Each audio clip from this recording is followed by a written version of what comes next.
Born in 1939, and my first memories are standing in a cot in Church Road, Erdington.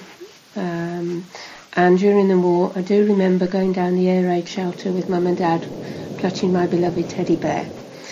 Daddy worked at Hounslow Hall Power Station, and he was also in what we now call Dad's Army, so we didn't really see much of him during the war, working presumably nights and day, doing his bit for England.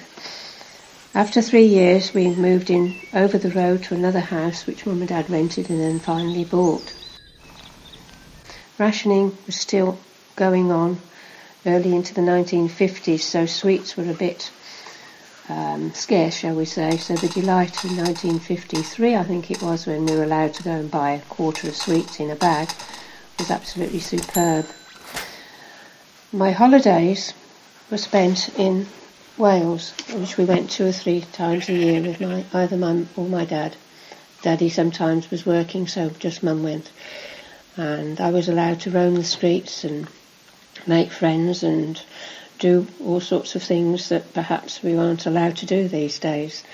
So we used to go up the tip, which was where the colliery was, and slide down the tip on cardboard boxes. And the tip was actually cold, but by then it was covered in grass, so it felt as though you were coming down the mountain, but you weren't really. Playing was hide and seek in the road and the gullies around the houses that my grandmother lived in. And hopscotch was another favourite thing. We used to go down to the ironmonger's and come back with a lump of chalk and draw the hopscotch squares on the pavement or the road, because it was quite safe to play in the road because there were no cars. Going to the pictures was also exciting, because Mum and Dad would take me to the pictures in the Ronda, and we'd come out and we would go to the Italian ice cream shops, which was called the Bracchi, and have an ice cream with raspberry juice on it. Was absolutely superb. So holidays were quite basic really, but when you're only sort of 7 and you're coming up to 11, it's exciting because it meant going on a steam train, and that was exciting.